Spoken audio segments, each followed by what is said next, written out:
From the docket of Glim Vigil, Chaplain of Central Receiving for the Order of the Cathedral. Item 6118.1.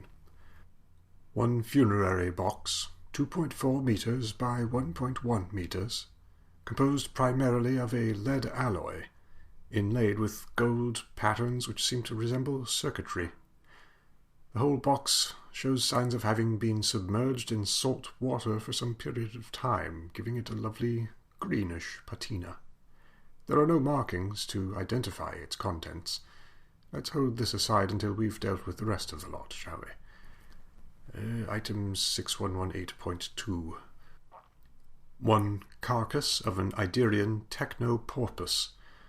Again, no specific identification is possible, but markings around the snout indicate that this individual may have been an initiate of the second or third rank in the hierarchy of its indigenous theocracy. The visual sensors have been removed rather violently, but... Quulia, pass me the invoice, will you? Oh, good. We've completely failed to run current and conductivity tests on it. How many memoranda must I send about this? If a mechanical entity passes into our possession, it must be fully tested, no matter how hoary and exanimate it may appear. These are not biological beings. We cannot assume they are dead simply because they are not alive. An absence of quickening does not trigger the same process of degradation, and the entire consciousness may remain intact indefinitely. That is not dead which can eternal lie, etc. Failure to properly identify and catalogue a potentially sentient being can result in a massive amount of red tape for this office. Have it sent to the laboratory in Chapel 2. Authorize as much dissection as is necessary, but do tell them to be cautious about damaging the exterior. If it is dead, it will make an absolutely astounding taxidermy.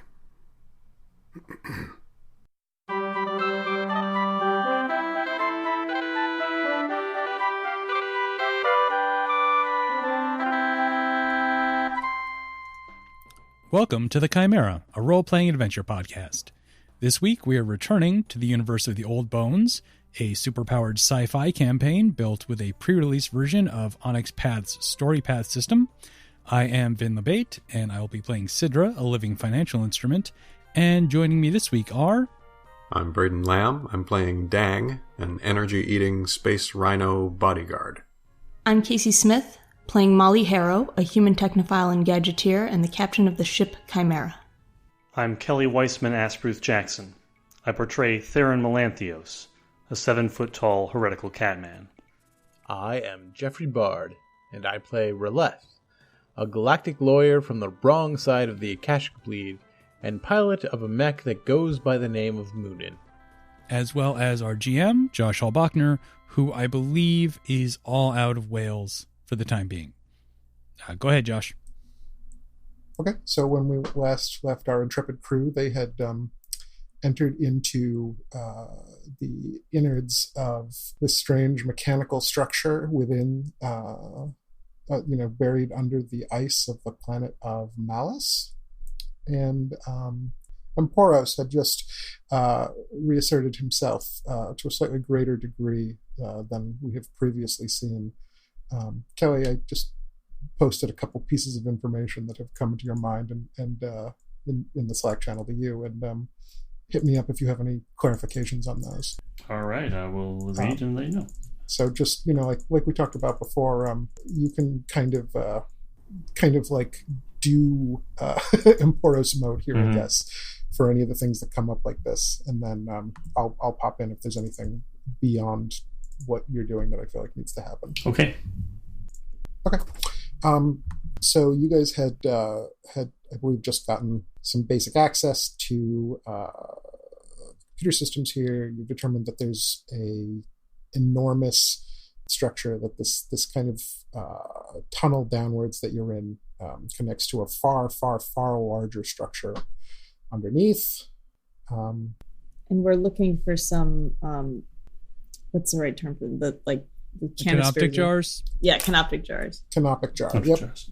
And just to remind me of Theron and Porus' state, Theron just is like glowy right now, right? It's not like there's no other physical evidence of Emporos. Is that right? Just glowing. Okay. Yep. All right. Well, glowing with an discomforting otherworldly light, Theron/Emporos, voice distorted in a semi-digit, like sort of overly auto-tuned way, says, "Let us proceed." Is he leading the way? Yeah, he's leading the way forward, All down right. the corridor, sort of deeper into the structure. Moonin follows backwards. Okay. So, kind of the unifying structure in terms of how the like physical place that you're in is put together is that there's kind of two factors that go together here. One is that it's all built for kind of like larger kind of like almost circular passageways with like smaller kind of lattice work or whatever, or platforms like kind of around the edges. So like something larger could move through here, and then there's smaller areas where kind of like human-ish sized like things could walk, and where most of these spaces pretty clearly can be water filled or not. So like, basically with one of the creatures that you saw outside, the tunnel could kind of flood with water. They could move through this large center area, and then it could drain out again and somebody else could walk through. So right now you're in one of these. The section is currently dry, but it hasn't been dry for a long time. And if you kind of look around, there's spots where you can see kind of valves and other stuff that would kind of handle like the filling of water if that were to happen. And you said it looks like the water had been in here not that long ago? Not that long ago. So this place is still actively used by something. Mm-hmm. And is this like super high tech, medium tech? Like what kind of? It's pretty high tech. Okay. It's not anything weird, I guess. Like, I'm trying to think of how to like explain that, but like it's there's nothing here that seems like totally outside of like understanding or anything that you'd like look at and go like, oh, what is this? What can this do? But it's definitely on like the more advanced level of technology, just in terms of like how effective stuff is and how small things can be miniaturized and how kind of efficient it is, all that kind of stuff. And it's also crawling with techno krill, right? Oh, yeah.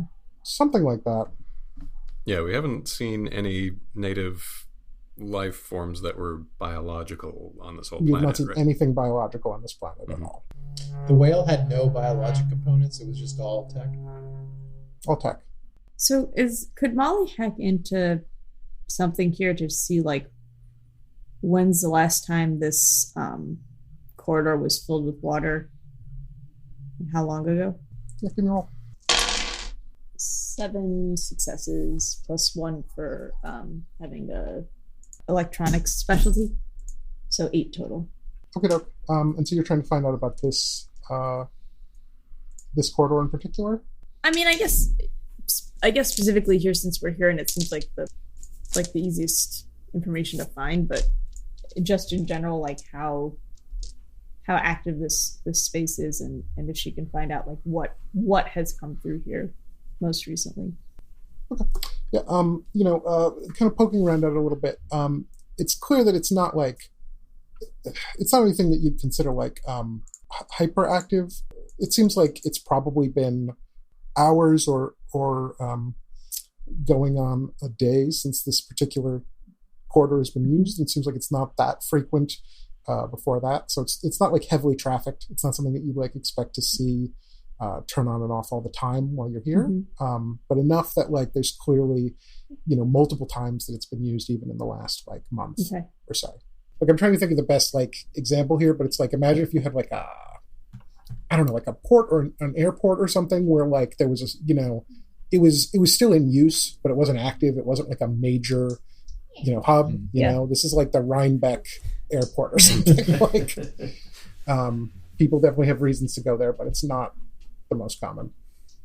And yeah, so it stretches down pretty far. So the primary purpose of this really is just to kind of bridge access from like this surface level down to the kind of broader structure.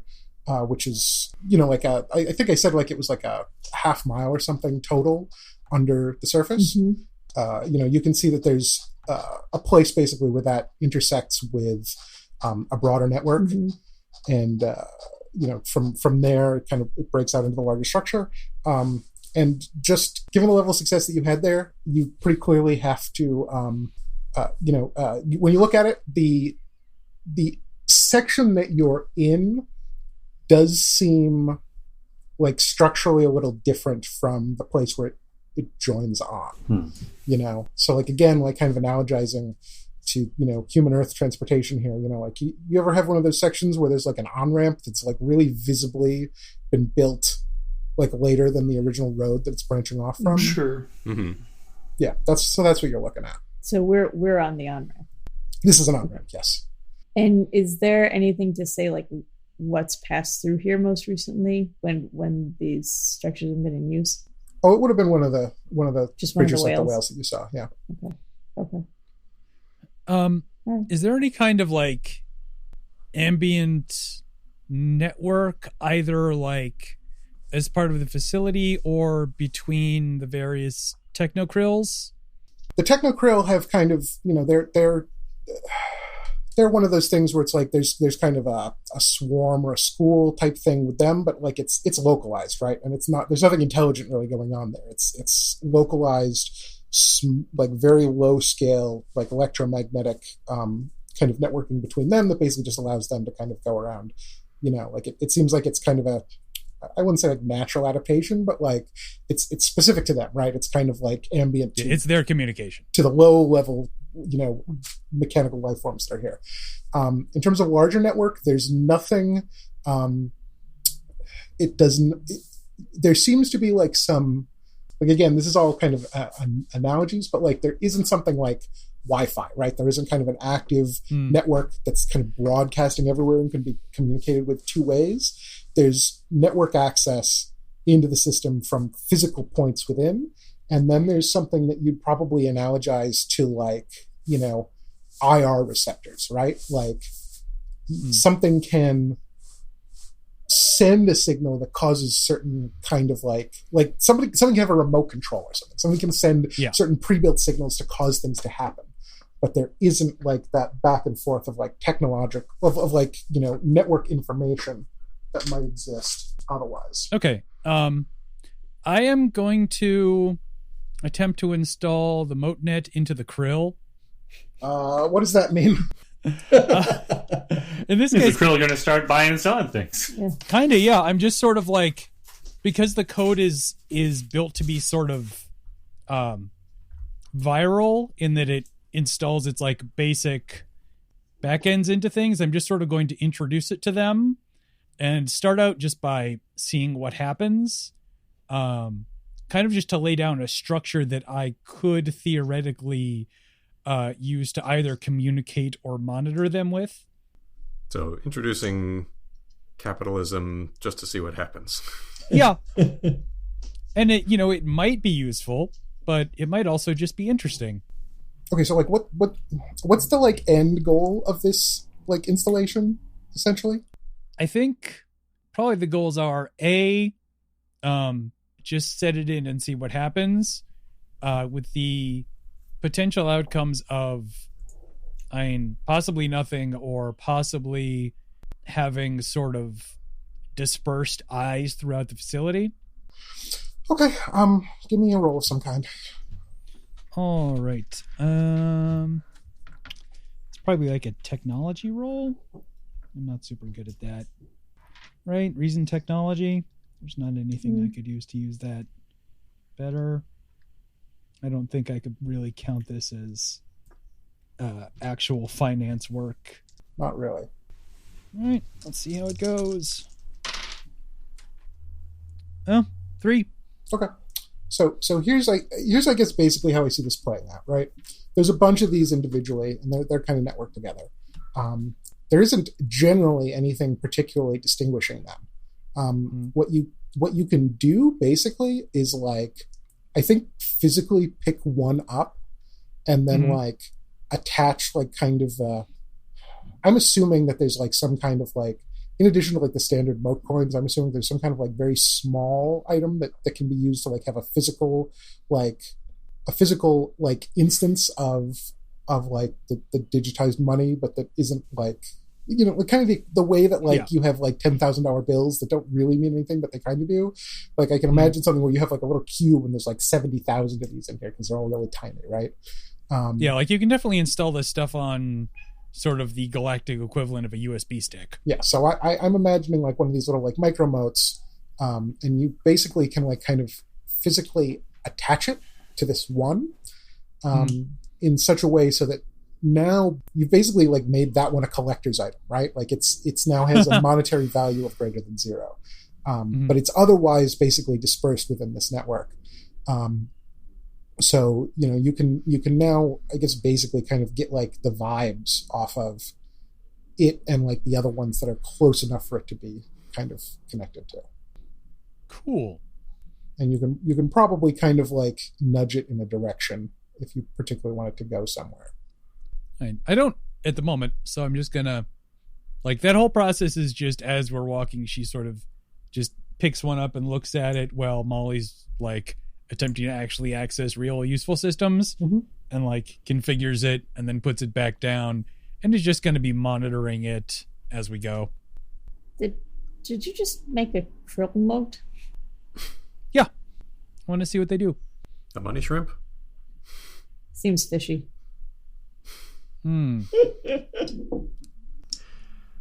So the internal system here has a way of determining that this thing that passed through was a whale.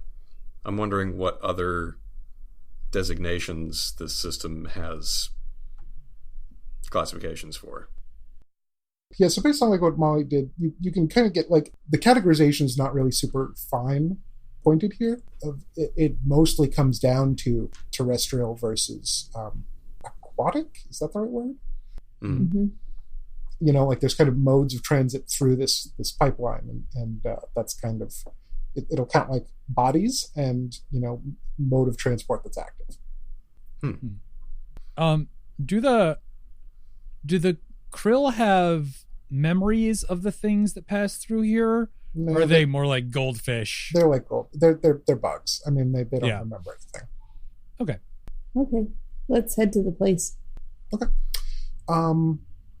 You know, so you kind of it's a bit of a long walk down. This part is fairly uneventful. Theron, you're kind of, you know, in this kind of hyper connected mode. You're starting to get you know, some flashes, both of like kind of unclear, like a greater number of these kind of unclear like deja vu flashes where like just something seems familiar, or it seems like it aligns with something that you've sort of seen before, but like not a lot of other details. But at a lower level, you also, you know, you kind of have a little bit of a running narrative from Emporos about some of the nomenclature and the details about, you know, what you are and where you're at. So I shared some stuff with you, so you can feel free to kind of introduce any of that as it kind of seems appropriate. And again, or hit me up if there's a detail that you extra need from that. But otherwise, it's pretty uneventful heading down here. You know, it's mostly featureless. It doesn't really change that much. When you get to the bottom area, there's a variety of exit points. There's a big kind of aperture in the center that would clearly be what you'd use if this was in the aquatic mode. And then there's kind of a variety of doors of various kind of small to large terrestrial sizes leading out in different directions from the base. Because you did the analysis that you did, you know, like I mentioned, kind of the IR blaster thing. So you can simulate that. You can open up any of these if you want. And it seems like it's a pretty tightly connected network of passages beyond. So like, you know, from here, they all kind of open out. They open out basically into kind of a ring with a hub and spoke system from there. So there's not a lot of difference from them. But now this is a half-mile deep. Yep. And we walk down. So is it like stairs, or do we take an elevator, or ramps? Ramps are an easier structure for things of various limitedness and size. So is the primary difference between all these spokes, since they lead to the same place, just like the size that they would accommodate?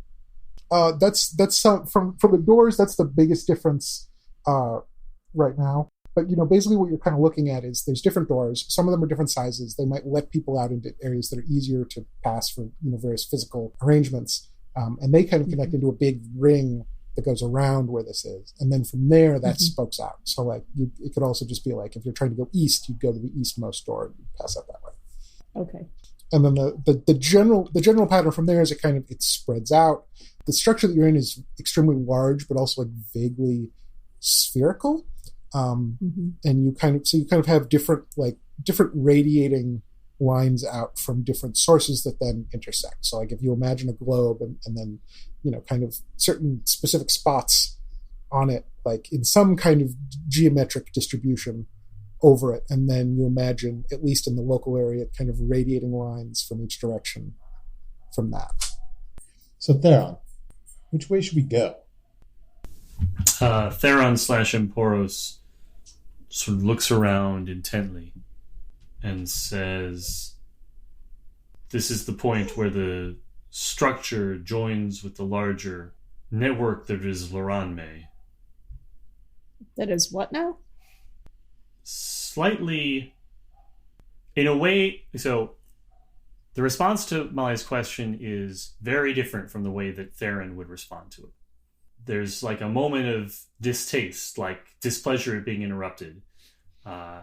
And Theron/Emporos says, "The subplanet around which malice is a sheath, Loranme." Proceeding from that point, Emporos says, "I believe that we will find Piscina in this direction." And then points. Is that cool, Josh? Yeah, well, that works. Okay, good. And what was that third thing you said? What was that? I am here to find Piscina. Who or what is Piscina? It's the place where the canoptic jars are housed. The sanctum. The sanctuary. So, this is many canoptic jars beyond the ones belonging to you. Why would my jar be here? Oh, is it not? I don't believe so. So you're looking... Did you have... Sorry. That's fine. I think that's fine in a character interruption. So you're looking for someone else's jar? Of course. Whose? Theron's head turns at a tilt that is not familiar to the way that Theron normally moves or angles his head. The others. What are you planning to do with these jars once you have them? Theron/Emporos continues to move and pointedly ignores Molly's question. We're going to have to fight Theron, aren't we? Maybe. I really hope you're not, man, because it's not going to go well for you. Yeah. No, I'm scared. You'd be a good final boss. And also a final boss. Yeah, right. Does it count as a total party kill if the one member of the party survives because they're evil now? Depends on if you regain control afterwards. I don't know. Ask Jeff. He knows. He has the most experience with that, I think.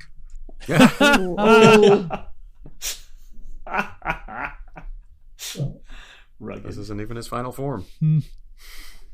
Are any of these terms like would any of these terms be things that are recorded in like galactic history or anywhere outside of here? The internet. By which I mean, like, is there any point in making like a liberal arts roll to see if anything here is familiar?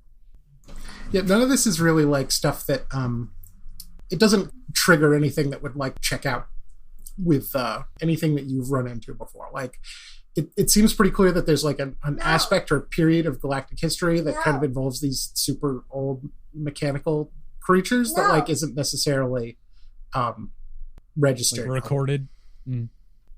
Also, is this idea of a planet inside a planet something that is common? It's one of the things that like is adjacent to the kind of ideas that these guys, the order, again, I'm spacing on the name, but the guys that you met up with, the stewards? It's not, the stewards. It's not part of their standard pitch, but it's kind of like adjacent. It's the kind of thing that like people would argue on like, the MoatNet about, like, where they're like, oh no, you're silly. There aren't living planets. There's like, concentric planets or whatever. So in that sense, it's not like a wild idea, but it's also not a thing that like people are really like super familiar with. It's not really mainstream. It's not really typical for any of the like major like civilized places that people are. Well, I guess we go to the pescatarium then, right? I guess so. Okay, so as you go through them, once you kind of go through one of these doors, the hallways here are a little bit more kind of like intricately patterned. Once you're out of this, these seem like more like places that people or beings or something would actively spend time.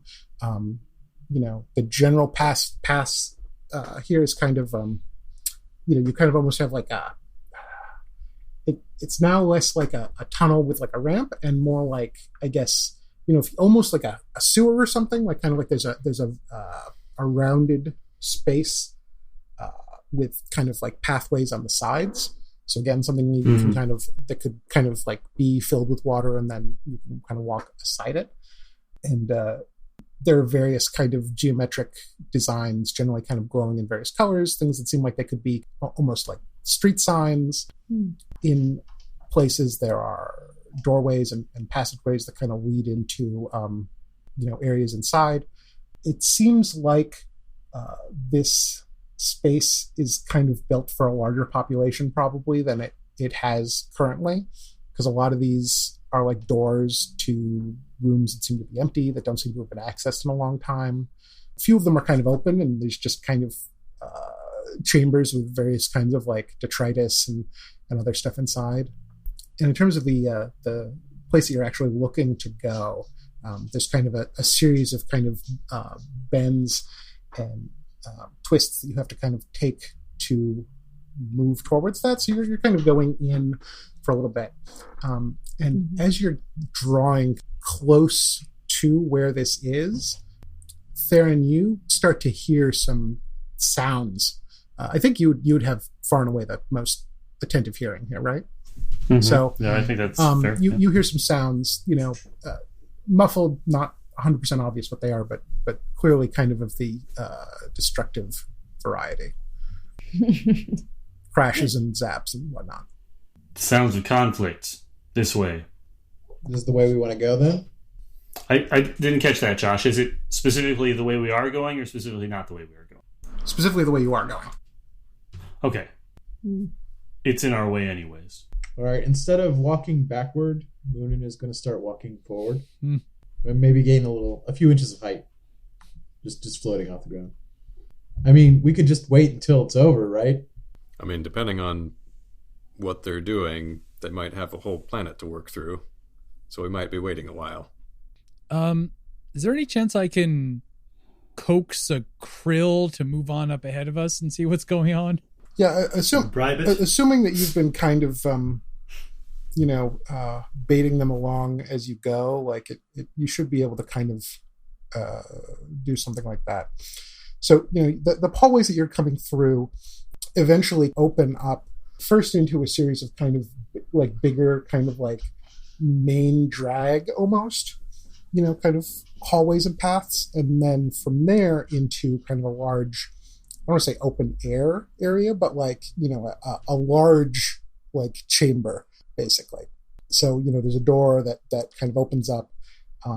The area inside probably, like maybe like 700 feet to the roof, which is, it's all kind of like, it's kind of a dome above. It's all still metallic, but there's kind of geometric designs laid into the roof, the overhead area alone, which like kind of resemble like almost like a star chart, like their their individual like glowing lights, but like an old style, like an astrological star chart. So there's kind of stylized stars, but then different lines and stuff kind of connecting them together.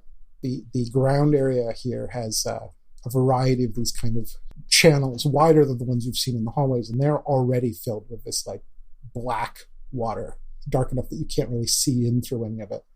as well as kind of a variety of different structures whose purpose is less than entirely obvious. Things that would probably pass as like weird abstract statuary on Earth, but which seem like they probably are there for some reason. There's also like a series of kind of concentric like spotlights almost along kind of about halfway up that provide most of the ambient light in here. So they just kind of face outward, and so they just kind of shine out. And then there's a series of buildings or building-like structures in here. A few that are just kind of like round, small round domes. And then in the center area, there's the biggest one here, probably about 300 feet tall. So most like going up about halfway through the size of this kind of opening. And it's kind of a dome, but with various like subdomes attached to it, and then a series of spires at 6, like at a hexagonal shape around it. So little basically spikes that are kind of noticeable in that like they're sharp, very big distinction from like kind of the roundness of everything else associated with it. And in between each one of them, there's a small dome that has like something like a doorway up it. And so this is the place that you're looking for. And you can at this point probably everybody can hear. There's some crashing. There's some other noises emanating from out of this. It's kind of muffled. It's all currently inside, but wait, inside the little domes or inside the building that's a big dome with smaller domes attached to it and spikes. And it's clear that there's some kind of conflict or loudness going on. And is there an obvious entrance to that building? Each of the maybe to state this very clearly. So big dome, right? There's spikes at the points on the outside. In between each pair of spikes is a smaller dome that kind of like partially overlaps with the big dome. On each of those is something that looks like a door. Okay, all right. I think I get it. Sort of like Hagia Sophia, but with spikes. Yes. Then Emporos/Theron moves to the closest entrance to the complex. Okay. Okay, so I guess my question kind of is like, what kind of entrance strategy do you want to take here? There's the sounds are continuing. There's nothing that indicates in a really obvious way that it's about to stop. Like it doesn't, like it's possible, I guess, that like you could kind of wait it out, but there's nothing indicating that that's like definitely going to work.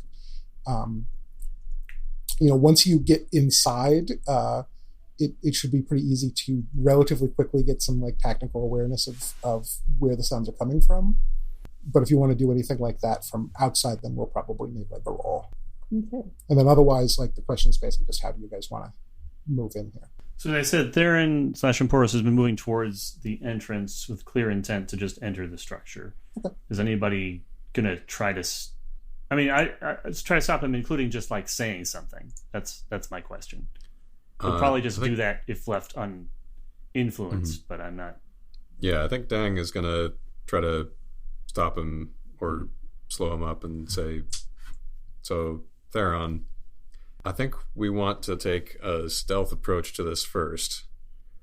Do you think you'd be able to turn your friend around before he does anything rash to let us catch up?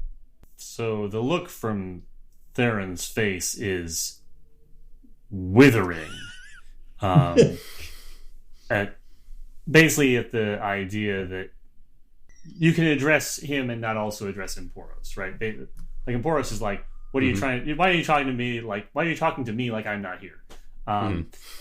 But yeah. That's fine. Thanks for not talking to him. I think it's a very appropriate and enjoyable interaction. I am willing to strategize about how to enter the building, so long as we do it in a timely fashion. Agreed. So how about you go in, take a look around, and report back to us? I could do that. Can Theron do anything to diminish this glowing? It's not exactly stealthy. Yeah, you just basically have to kind of focus on it, basically. Okay. So Theron focuses on it enough to not be putting out waste light, and then So the entrance, it's a doorway. Anything special about this doorway? I mean, just shape, scale. No, it's kind of vaguely arch shaped. It pushes inward. It's probably about 10 feet tall. And Sidra, any chance you could get one of your shrimps to take a look as well? I think I might be able to. I try and entice a krill in that direction. Okay. Yeah. So yeah, you can kind of get one to kind of skitter over in that direction. There's a lot of small mechanofauna around here, so it's not that weird to kind of accomplish that. So yeah, you got some going in there. Okay. So Theron pushes open the door just enough to allow himself and one of the mecha krill inside. So as soon as the door opens, the sounds get a lot louder. You can hear crashing sounds of like energy beams, energy weapons being used, some like snapping of metal, and some splashing. So not necessarily obvious what that is immediately. It opens up from here. There's kind of like an entrance dome, basically, like the little area that you go into first. It's just kind of rounded. There's kind of various bluish, yellowish, like lattices of metal that kind of decorate parts of the wall. It seems like it kind of fulfills a role similar to like what you'd see like with a tapestry or something. And there's some obvious both like burn marks in this area, as well as what seems like blood. And so, but no, there's no other living things in this little area. Then it has a door which is not like an archway, not a closed door past that, which lets out into the larger dome. And in that, as you kind of look out, so the first thing is there's kind of mapping to this six-fold symmetry. There's kind of six big pools of liquid, each of which kind of has a light at the bottom that glows out on it in a different color. So you kind of have this hexagon of rainbow pools that fill up a lot of the space on the kind of ground or floor area of this. And it's not clear necessarily how deep those go or what if anything, they connect into. There's kind of like a circular, like it seems like almost an altar at the center. There's little lights on it.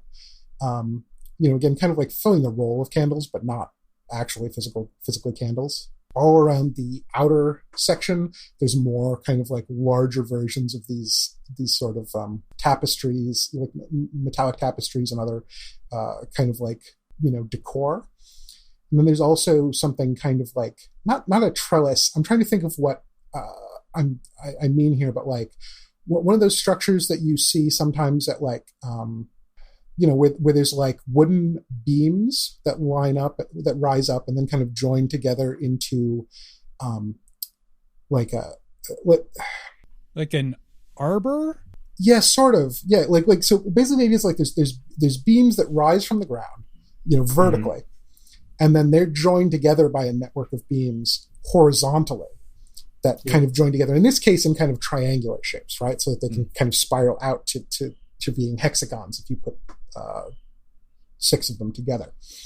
And then there's kind of several layers of this kind of growing up. So you get kind of this like large jungle gym-esque structure, but like each piece is like maybe 10 feet on a side rather than 3. And then pieces where the lattice is smaller, connecting together up above. There are various kind of lights at various points in this, and it's here that you can see a lot of like what seems to be going on. There seems basically like 2 different groups that seem to be locked in pretty bitter combat here. One are basically not quite crustacean-like, not quite spider-like, not quite scorpion-like, but somewhere in kind of the center area of that. So robotic creatures. Arthropoids. Arthropoids.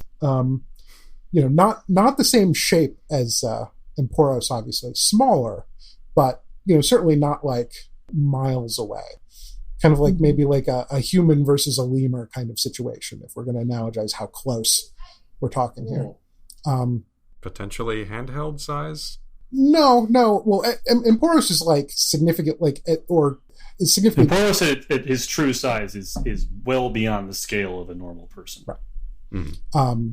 So these wind up being more like humanish sized. So significantly smaller than Emporos would have been, but not significantly smaller than you. There's probably 20, 25 of these. Some of them are armed with like melee weapons. Some of them have like beam weapons. They have multiple limbs, all of which seem to be fairly multi-purpose. They can all kind of skitter up here and then use whichever limbs they have to operate weapons, and other ones to kind of stick at various angles, up here. And they are fighting what seems to be basically, I guess you might call them like war lizards almost. That's probably what I call them, yes.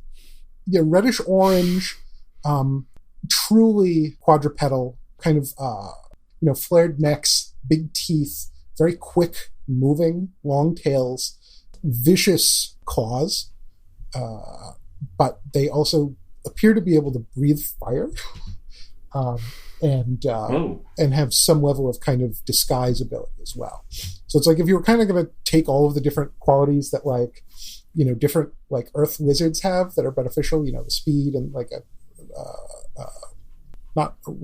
prehensile tail and fire breath. Kind of neck protection. Yeah, fire breath too. And chameleon like disguise abilities and everything just make them super fast, super dangerous. And there seems to be quite a few of these. And they're mechano too? No, they're biological. Some of them are wounded and you can like smell the blood coming off of them. All of them seem to have a little bit of kind of like some kind of goo that is mostly come off of them, but not entirely. I think just like from a smelling perspective, like I don't think this is an area that Theron has like any like real significant experience with, but just based on probably having encountered it somewhere, like you can basically identify that this is like remnants of cryosleep or something like it. Oh, okay. Yeah. That's interesting. So these are things that have been in some way like kind of stored somewhere in like a fluid medium, and then basically didn't take a shower after they got up, so they're still. Now they're fighting robo-crabs. Mm-hmm. Huh. Okay. And this is a pretty pitched battle. There's a lot of different stuff going on because there's a lot of these guys, right? So they don't immediately notice you since you're in stealthy mode, and none of them are looking for something outside of the current parameters of their battle enough that they're even going to really try to break through that. And then just on the outskirts of this area, there are various kind of structures that could be, there's various things that basically look like containers of some kind, cabinets or sarcophagi or something. They're kind of lined up at various points around the exterior with kind of different levels of ornamentation on them. There's one that's describe them as a jar, maybe. Well, no. They're much bigger than that, but they're things that various objects could be inside. And there's kind of two at various points that are kind of the noticeably largest of these, that each kind of have a very clear kind of, they're all kind of stylized in ways similar to what you think of as like an Egyptian sarcophagus, like there's kind of a shape. The shape of the container is extremely abstract and smooth, but then the detailing on it kind of gives the impression of something much more complex, right? So it's something like that where you kind of have something that's basically just kind of a round pillar, but the detailing and the etching and everything kind of gives this detailed impression of like an arthropodal creature of some kind. Okay. And the pitched battle is happening sort of on the lattice structure, is that right? Yeah, mostly. Like there's a couple who are on the ground.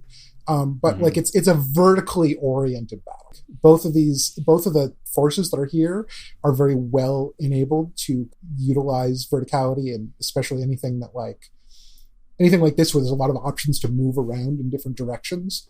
And they're all pretty quick moving, so they've kind of moved up naturally into that, and they're each kind of defending different spaces of this.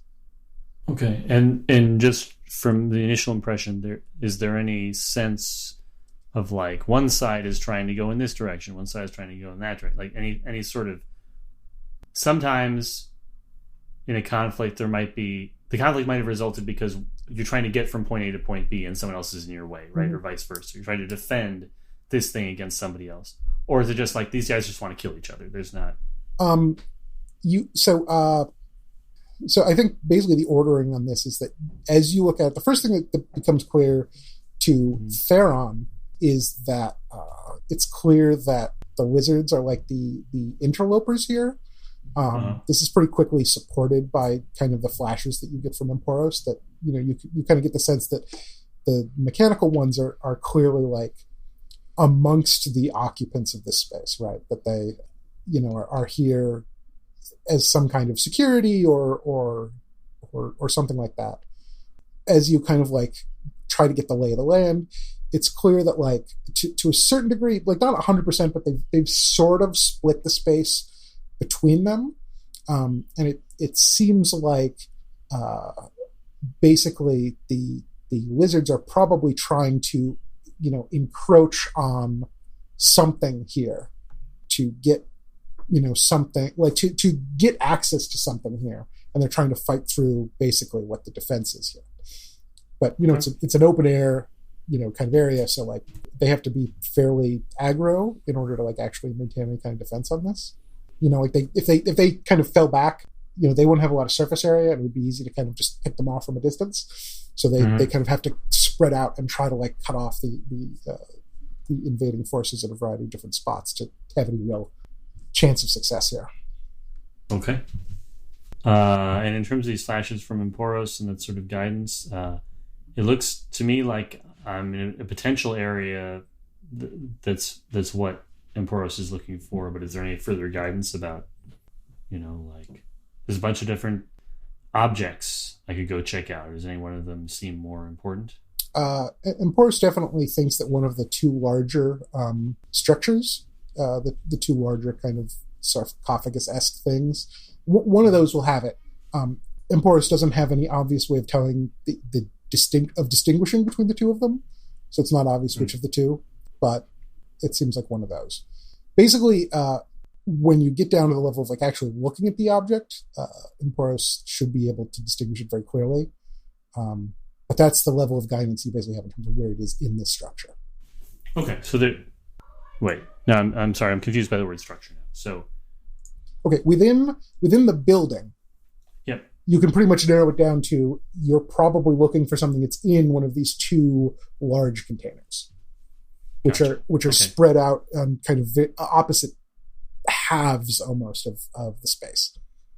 But once you can get access to one, Emporos can identify the specific jar you're looking for very easily. Okay, so go to the closer of the two structures. Okay. Can you give me a roll for... If you're trying to move stealthy, give me a roll. Otherwise, tell me that you're not. Yes, definitely trying to move stealthy, sure. So 7 plus scale. Okay, yeah, so that's pretty effective. Give me basically a picture of how Theron is moving stealthily here. So Theron assesses the situation, sees that there's this fighting going on, prioritizes completing Emporos' mission. So trying to stay along the wall or making use of any other intervening, obstacles, right? I'm not totally... I know that there are multiple things in this room. I'm not totally clear on how crowded it is. It's pretty open. It's pretty open. Yeah, it's so it's like if it's like 300 feet ish to the roof of the dome here. So it's probably like 500 ish, around the whole room. And so there's those 6 pools, which are each fairly large, take up, maybe 75 feet wide or something.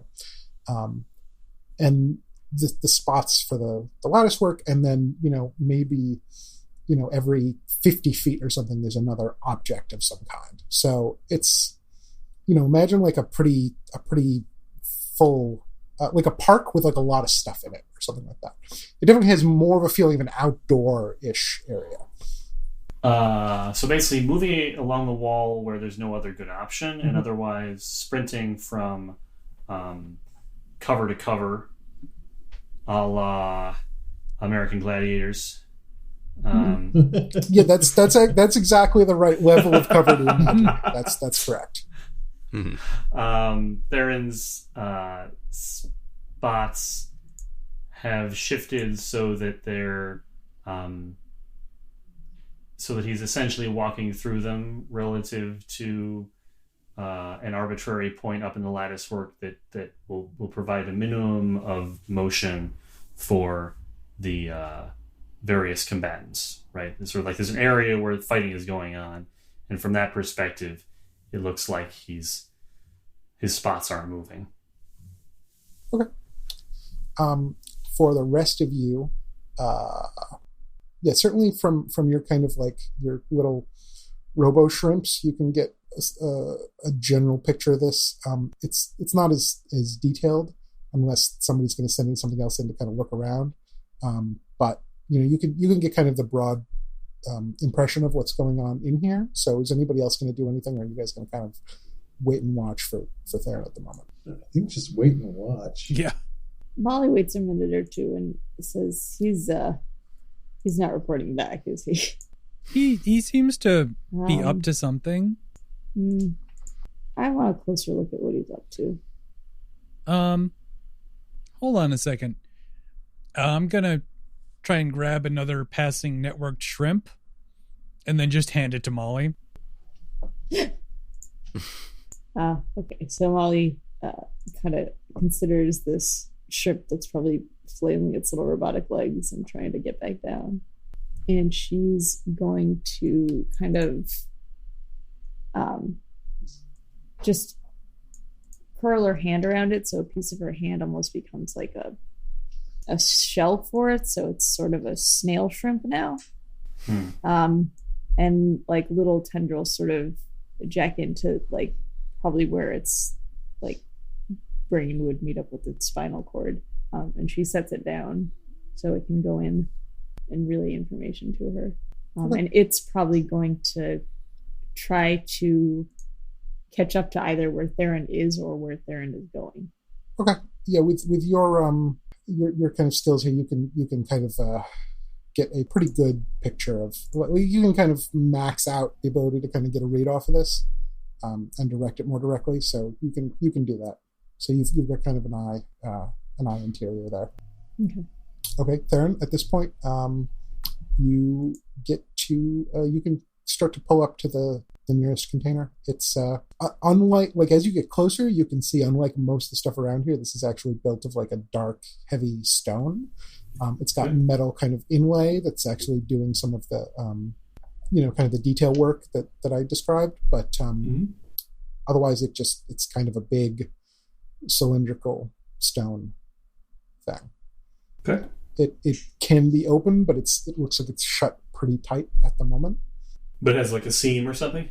Yeah, you can see like a very fine seam. Like it's fit together very closely so that it's almost invisible.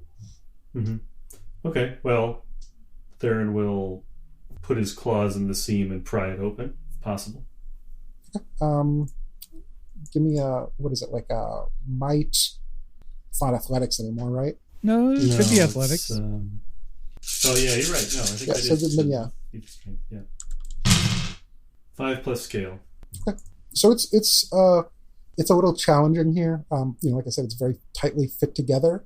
You can't really just get like an easy purchase. So you kind of have to almost like kind of like a 2-step process. You have to kind of like feel along the seam, align like claws, in kind of a straight line on it, kind of use leverage to kind of like drive those in as a wedge. almost a little bit to get a little bit of give in there. And even then, it's like it's trying to stay shut. So you have to kind of do that from each side against this tension, and then basically kind of. So you're able to kind of rip it off, but the result is basically you not quite bowl backward, but like have to bend backward, and the force of pulling it basically causes the lid here to kind of like catapult off, where it hits part of the lattice and kind of smashes loudly. Oh, okay. Whoops. So there's a variety of jars and cubes and other kind of like small objects in here. You can kind of scan over them, and Emporos pretty quickly picks out that there's one particular that you're looking for. It's like black. It's got one kind of little geometric, like a sigil almost or something on it, in kind of a reddish metal, and it's there. Emporos recognizes it immediately. Okay. Theron, of course, reaches out and takes it down from the shelf.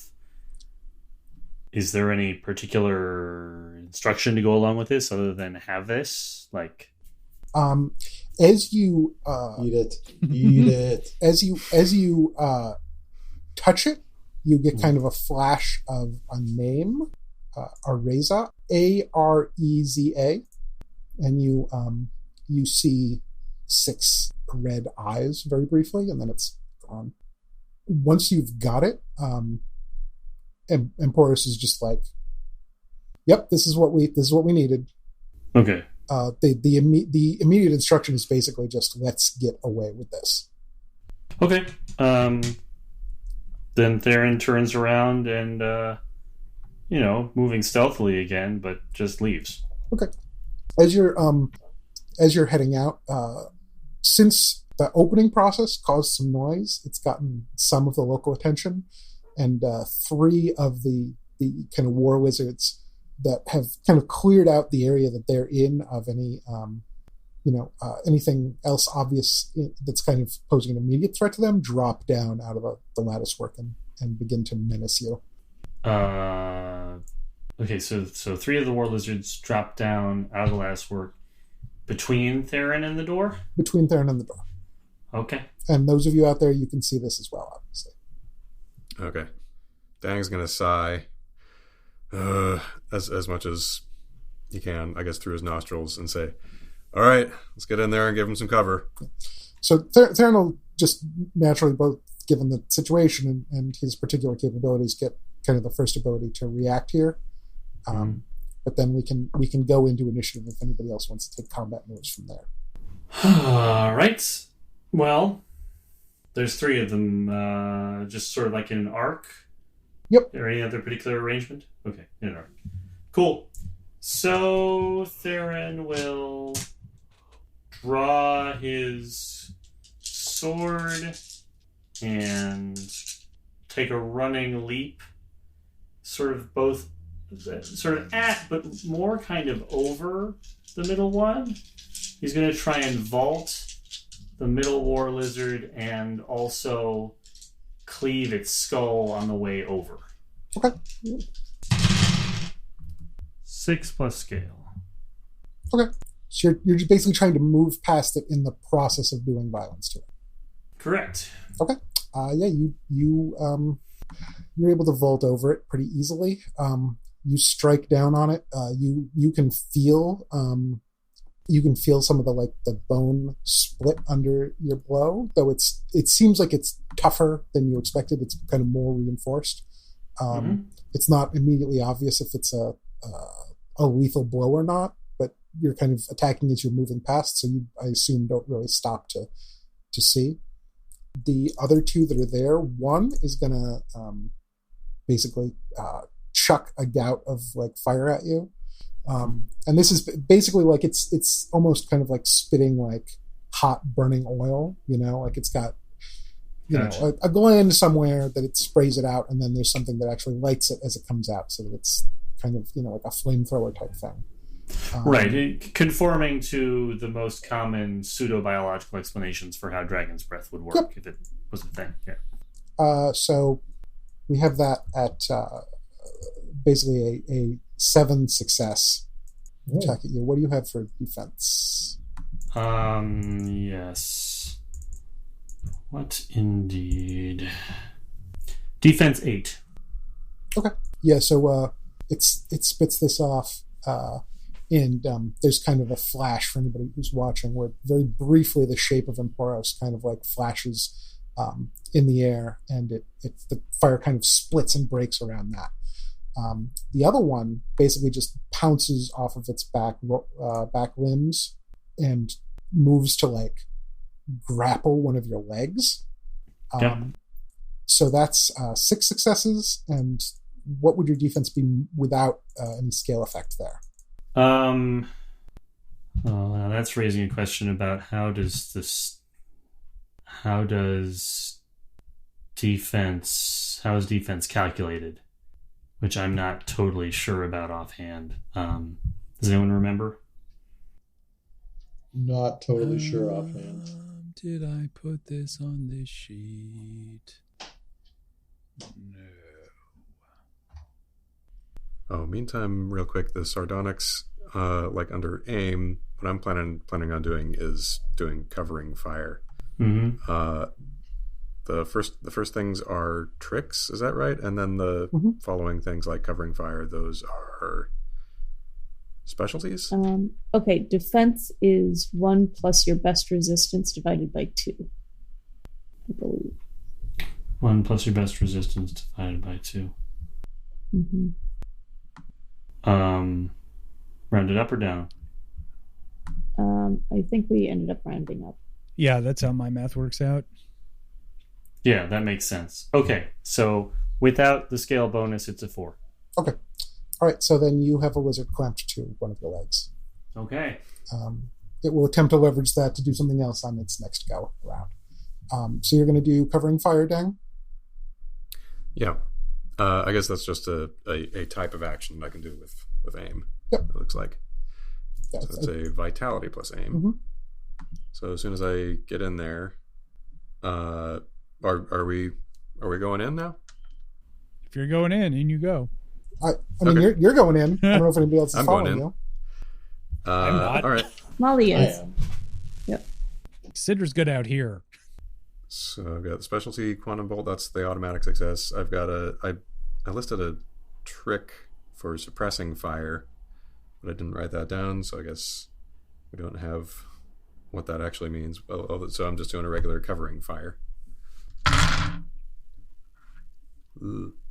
3 plus the one automatic and 1 scale. So I'm firing at and around the the one that's the war lizard that's clamped onto Theron.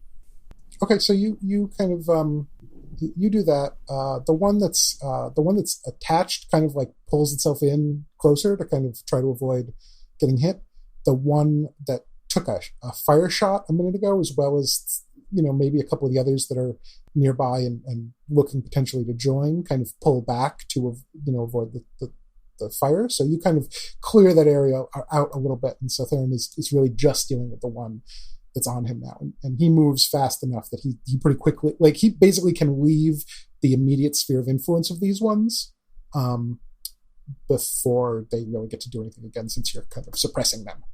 Anybody else have something else they want to do at this moment? Yeah, Moonin's gonna fly in, and then they kind of like skim the pools and it's in the entrance, so that it makes that really cool wake thing. And then when she gets to the entrance where she can actually observe what's happening, and now that it looks like it's all well under control, he's just gonna aim the rifle at whoever looks like they might be the most threatening, and not take a shot, but just kind of watch him and mug him pretty hard. Okay. As hard as a mech can do. Flap some little ailerons. Yeah. So the portions of the war wizards around there between the two of you are pretty thoroughly cowed. There's, like I said, there's the one that's still on Theron's leg, which you'll have to deal with in a moment, but otherwise those seem pretty cleared out. However, at this point, as Theron is kind of moving in, he's moving more into the sphere of influence of where the robo-crustaceans are. And they don't seem to, nobody seems to have a clear idea of whose side you're on, so they just know that you're not theirs. So a set of them are going to actually open fire on those of you who are on the ground, right? So we're going to have a shot at 2 successes against Theron, so that's obviously nothing, but, laser beams are basically plinking into the ground around you. 5 successes at Dang. Okay. I will attempt to absorb those. Okay. Spending 1 glory. When does glory come back? Is that kind of never between sessions, basically? Between sessions. Or between arcs, I think, but... Okay. So, let's see. Vitality and integrity? I think so. Okay. That sounds right-ish, certainly. Hey, wow. 6. Well done. Okay, yeah, you absorb it. Ooh. Yeah. I guess that'll go into... vitality was pretty good before. Okay. And then there's a shot with 11 successes at Rolith. Oh. Well, F. I've got a defensive 3, so. Wait, don't you have armor, though? I do have armor. Armor of +4. Okay, so it's 7. +6 versus temperature stuff. Yeah, so 7, because I think you have a 1 scale on that. So you're, that's basically 2, I'm trying to remember the name here, but you basically... Stress? 2 stress. So, you are a big target. A whole bunch of shots all come in at you all at once. Most of them mostly kind of bounce off, but a couple of them basically hit spots where you can kind of feel it, right? Like a piece of the armor kind of bursts, right. or it hit kind of one of the internal hydraulics or whatever of the mech suit, and there's a burst and some steam and stuff, and anything that happens to Moonin, it gets all red in the cockpit. It gets all red in the cockpit. Anything that happens to Moonin, you kind of get that that connected feel from, so you kind of feel the jolt on that. So they've successfully hit you. I think we roll by. I stopped me mugging at the lizards, and then slowly turned my head at the arachnids. Okay. So let's roll back around to Theron. All right. There's a lizard on Theron's leg. How big is this lizard? Person sized. Yeah, a little smaller than person sized. Like bigger than big dog, but smaller than person. If that makes sense. It's quadrupedal, so. Person man. I think Theron is going to continue to move to the exit, and if possible, also try to bring down his blade and just slice away the arms of the lizard so that it can't. So you're basically just scraping it off. Yeah, except with more intent to maim. Mm-hmm. Roll to maim. 8+ scale. That's some good maiming. Yeah. That's plenty. So yeah, you shear its arms off. It kind of collapses in a heap behind you, and you're you move fast enough. To this point, you can clear out the spot. So you can be reaching the door. The other two of you that are in there, do you want to follow rapidly or provide follow cover or what? It's kind of up to you. Are we running? Are we running? At this point, Theron basically buzzes past you. Theron just so that's the scenario. Is that you've come in, you've engaged this, and Theron is just he just burns past. Yeah. So Roleth comes in all heroic and feeling like there's going to be an awesome fight here, but that's not what's happening. So he still wants to look cool. So he looks back at Theron and kind of looks at the arachnids and then kind of nods and backs up a hair and then jets backwards. Mm-hmm. While he's still aiming and mugging. Okay. And Dang's going to be just sort of backing up, full force field, but just sort of firing random shots just kind of more cover fire. Okay. Yeah, so you guys are kind of basically providing like suppressive fire on the way out. At this point, you guys know how you got in. The hallways are fairly clear. So you can start moving through here pretty quickly. I assume that the goal is just to kind of flee at top speed here, right? Mm-hmm. Unless anybody has something different. Okay, I have a question. Shoot. From the place where Theron took the Knoppet jar, were there any that were very small, like very easily portable? Yeah. I'm going to have the Robo-Krill take one and creep back out. Okay. That's fine. We can go into more details on that later then. Excellent. And so the one of the things that are going to come up is that as you kind of charge back, mostly this is clear. There's some things that seem kind of like alert-y going on, but nothing really obvious. As you get back to the vertical section that you're in by the doorway that you kind of come to, 3 more of those crustaceans, robo-crustaceans, have kind of positioned themselves there, covering the doorway, and move to start firing as you come up. Anyone want to take a crack at that? I'll hang back and provide some cover for the squishier members of the party. Okay. Ryleth, you want to get these guys? I know you've been itching to. I'm kind of picturing Ryleth still like taking up the back and like he's still flying backwards trying to cover the rear of the party. So I don't think he'd see the crustaceans first. I think. Okay. No, I think that's Theron. Okay. So they're like a ways ahead, is the idea? Yep. All right. We'll draw his plasma pistol and take a shot. I forgot he had a pistol. 2, 3, 4.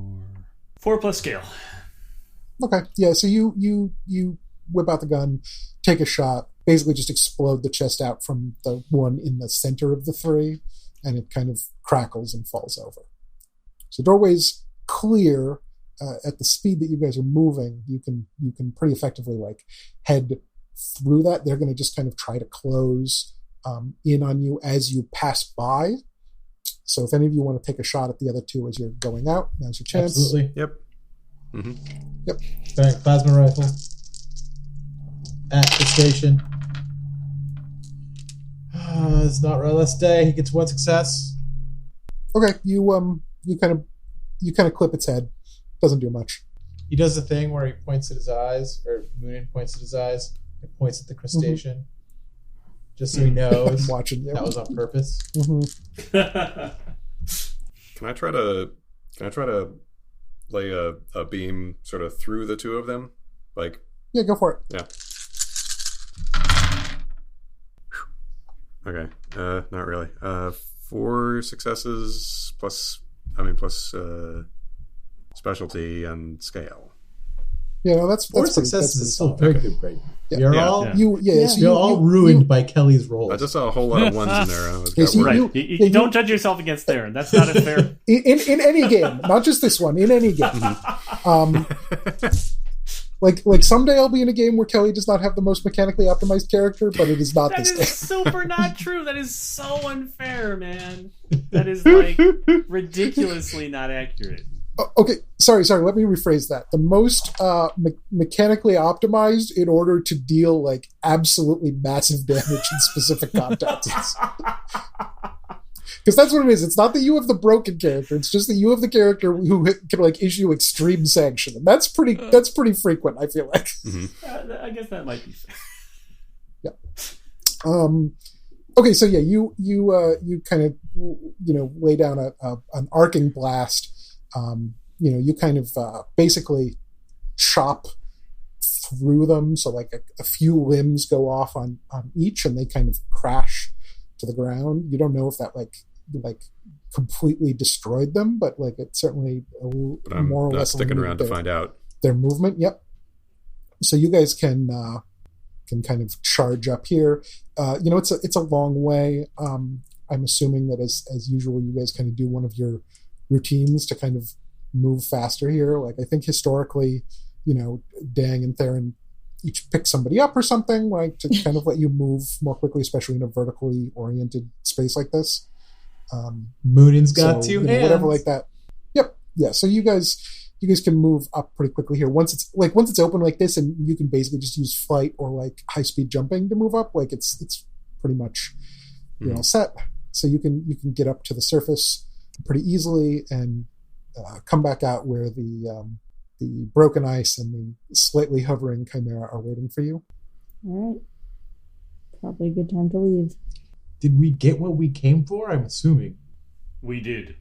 Okay, cool. Let's go. Okay. So you guys load into the ship. Phoenix is hanging out, waiting, like kind of wide-eyed, like, torn between curiosity at what you guys have done here and why you're and kind of concerned that you're moving at such a high rate of speed and trying to leave quickly.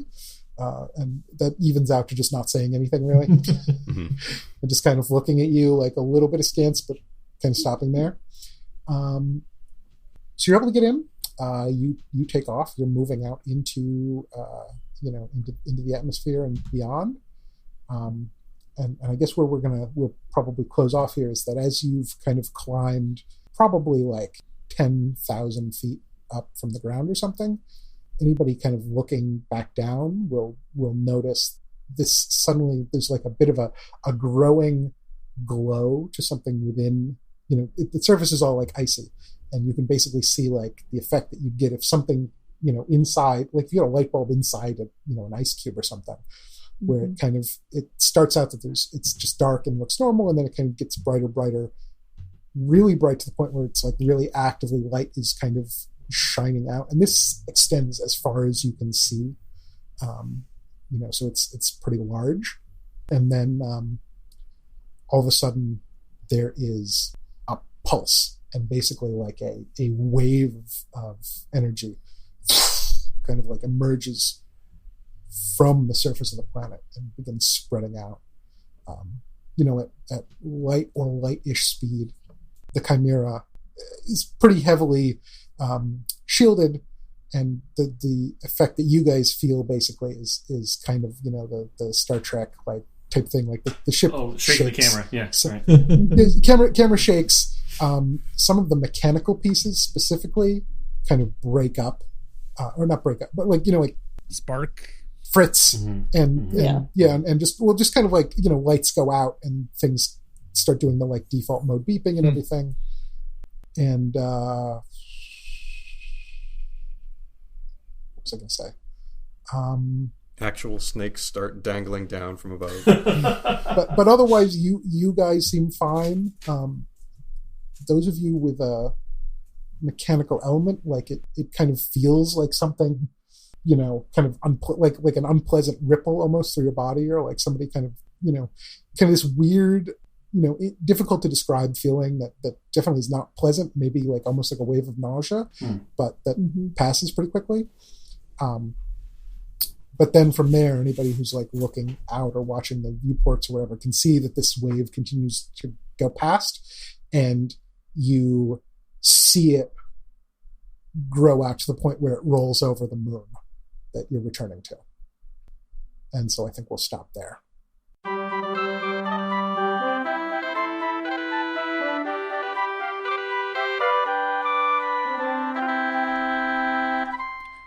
That's it this week for the Chimera.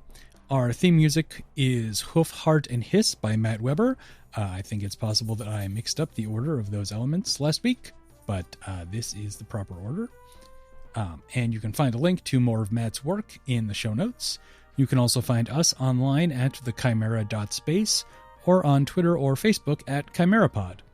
As always, join us back here in 2 weeks for what should be the final episode of the season, unless things go very, very badly. And thanks for listening. Bye.